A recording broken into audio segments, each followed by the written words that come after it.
Today on Resource Review, we step back in time and explore 3 resources for teaching the Victorians at primary level. They are a role-playing day out at a grand Victorian house, an adventure story about a Victorian orphan, and a multimedia pack exploring the lives of Victorian children.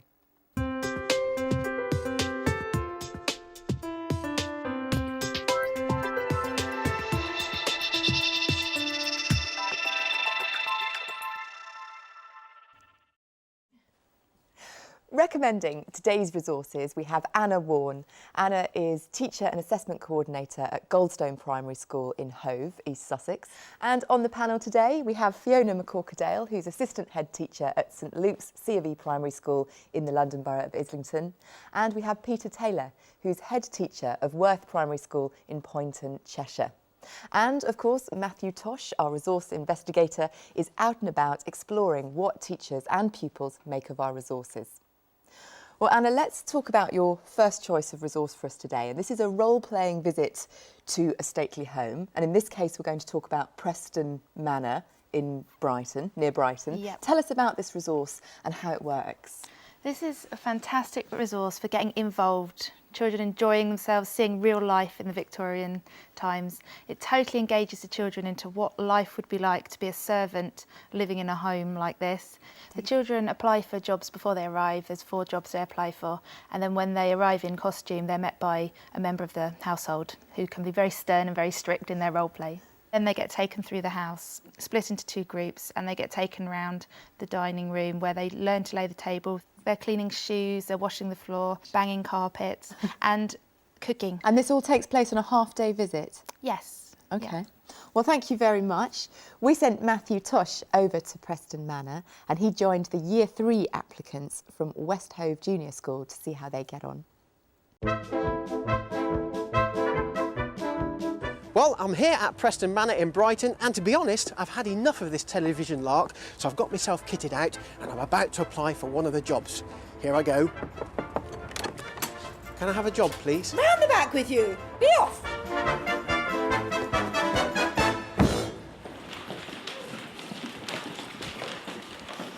New line in front, please, down here.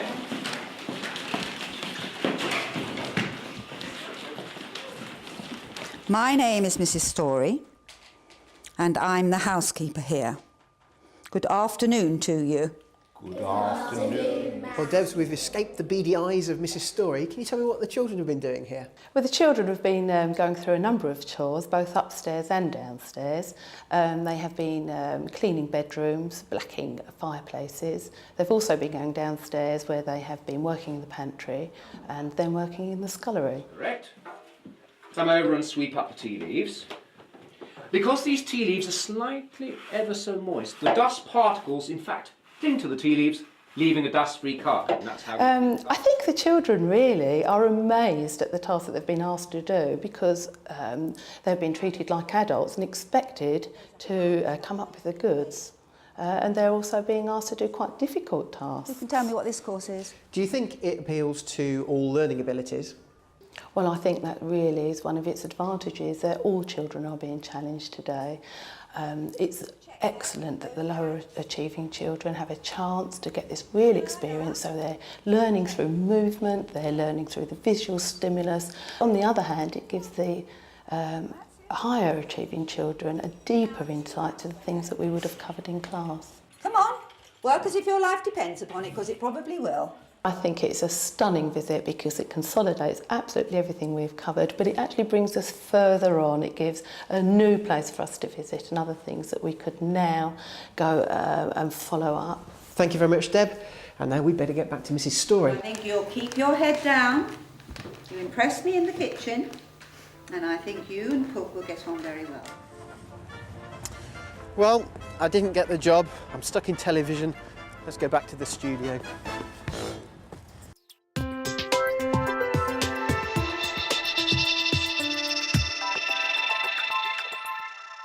Well, Anna, Preston Manor looks wonderful, but what can you do if your class can't get to Brighton? I think the first protocol would be to contact your education authority because they have a list of buildings and museums around the area which can stimulate the children and give them a similar experience. OK, thank you. Well, Fiona, what do you make of the visit to Preston Manor? I think this is an excellent example of how a visit like this can add an extra layer of enrichment to teaching. I mean, the children were all involved, they all looked like they were really getting into it. Yeah. And it's quite, you know, it's a real opportunity for them to have hands-on experience for something that they otherwise wouldn't be able to. What about you, Peter? What do you make of this resource? I love this sort of resource, and we have resources like this. Right. Quarrybank Mill is one. It's a visceral experience. Yeah. So that experiential dimension, if you like, supplements the work they do in the classroom, the reading materials, etc. And I think it's just really good fun. I think so. It's the I enjoy hands-on. It's the opportunity to actually feel what it'd be like to that child. Yes. It's not just looking; it's taking part. Especially children who come from more affluent areas, they do not understand that someone would tell them they had to beat a carpet and do more and do more. At the end, when they were giving out the jobs, you could see these children, fingers crossed, they really wanted it. They were in role play, they were desperate for the job. And then when we came back, we wrote recounts and we really thought around all the different areas that we could pull it into the curriculum. Although we were doing history, it didn't feel like we were studying history, it felt like we were studying the Victorians in every area possible. Right. Thank you. Thanks all very much. Now it's time to move on to Anna's second choice of resource for us today, and it's a book. It's called Street Child. Anna, tell us a little bit more about this book. Okay, again, another resource to get the children really thinking around the whole life in the Victorian times, not just one specific aspect. And what's the book actually about? It's based on a true story about a young lad who was orphaned and then got taken into the workhouse, and how he escaped and his survival on the streets of London, how hard it was being taken onto a boat. And it's actually the inspiration of Dr. Barnardo's. It's recommended for over 10 years, and I think that would be advised if the child was reading it themselves. There's quite a lot of sad aspects and in-depth aspects, but if you're reading it to the class and you know you're going to discuss it, talk around it, be able to research areas, I've used it with a Year 3 and a Year 5 class. OK, thanks Anna. Well, now let's go back to Matthew. He's gone to Lowther Primary School in Barnes in London to see how Street Child fared in the classroom.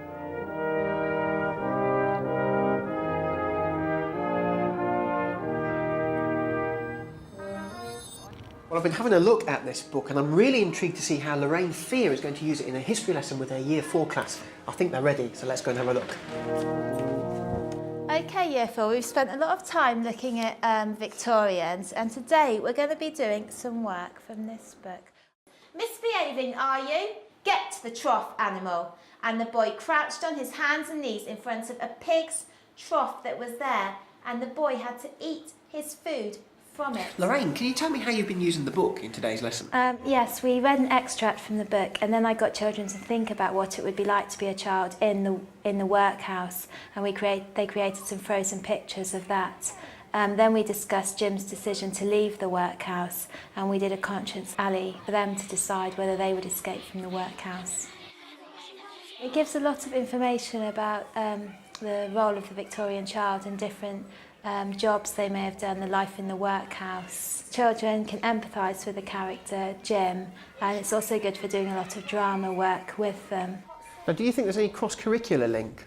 I would do a lot of work in literacy lessons with the book and getting them to do a lot of drama based on the book, and then maybe writing diary extracts and stories from the eyes of a Victorian child. And also at the end when Dr. Barnardo takes him in.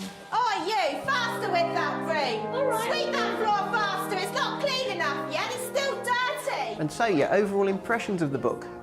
It was a good book because it told us a lot about the lives of Victorian children, and I'll definitely use it again in my history lessons. Thank you very much, Lorraine. So it's thumbs up here, but what do the panel think? Back to the studio.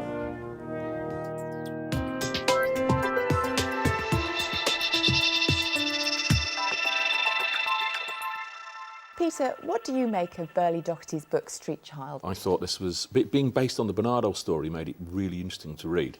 Having said that, it was a little bit like Catherine Cookson for children. Right. And at times, it was harrowing, you know. I put the book down and I thought, gosh, will some of the children be able to handle this? Now, I think many children could, but dealing with this book in chunks as part of a history programme around that period for the children in school, I think that would be a very, very good way of using it. Fiona, what did you make of the book? As an adult, I actually really enjoyed reading it as well. I can see that you can use it in a variety of different ways in the classroom. I think I would quite like to use it as a basis for the whole Victorians topic, that as you work through it, you can examine bits a bit closer. At the start of the book, before he's orphaned, you can look at living conditions, then you can move on, look at the workhouse. It touches a bit on girls going into service. There's just a huge number of things you could use it for. Well, thank you. Now let's move on to Anna's third choice of resource for us today. And it's down here on the table. It's called Children in Victorian Britain, and it's a DVD plus from BBC Active. Now, Anna, describe what you get in this resource and what makes it stand out for you. Within this resource, you get a DVD with a focus on children at work, children at school and children at play. There's also a teacher guide, which is full of activities and ideas. And there's picture cards, which are a great historical resource for children to question. And at the back of the book, there are a few resources, such as reading comprehensions and ideas for teachers. Can you give us an idea of what's on the DVD? Yeah. I have here a model of a steam engine, and I shall show you the workings, because as boys, you need to understand mechanical things. Now, what do the panel think? Fiona, what do you think of this pack? It's a very comprehensive resource, very useful. On the DVD, there's a huge range of things, from kind of reconstructions to a commentary on various different things, some images. The only ever so slight problem I have with it, the format of it is of a children's game show, and in slightly lurid polyester costumes. So that's another section of the DVD, right? It's a theme that runs through each of the programmes. I as a personal taste, wasn't that keen on that, but the actual resources themselves that you can use are of very high quality. Okay. Yeah. Peter? I quite like the game show, actually. Maybe I like lurid colours. I think it inspired a few children when you said we're going to put on a Victorian DVD, and you can see their faces go, oh. But again, as you said, you can cut it out. It's very interactive, the DVD, that you can fast forward, take sections. Right. You can just take bits that you want. It felt like fairly good quality interactive children's TV. There wasn't too much whooping and shouting. It was pretty good. And what about the other bits and pieces that you get? Oh, it's absolutely great. I think it's really, really good. Some of the support materials, there's photographs and images from that period as well. There's access to a website. As part of a topic on Victorians, this was very, very good. I've only got one slight comment. Personally, on several computers, I found it quite hard to load, ready to project through the interactive whiteboard technology. So maybe one little technical hitch that could be ironed out. It could have been a personal one. Yeah, but otherwise, we've used it across 3 classrooms and haven't had a problem. Didn't have a problem. Again, it's technology, so... Okay, just watch out for that.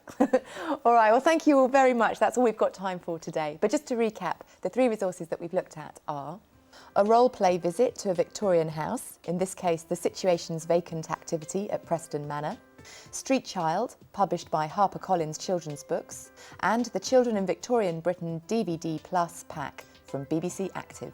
For more information on the resources that we've discussed today, go to our website. It's teachers.tv/resource review, or if you want to, email us, resourcereview@teachers.tv. Very big thank you to our panel, to Anna, to Fiona and to Peter. Thank you for joining us, and we'll see you next time on Resource Review. Bye-bye.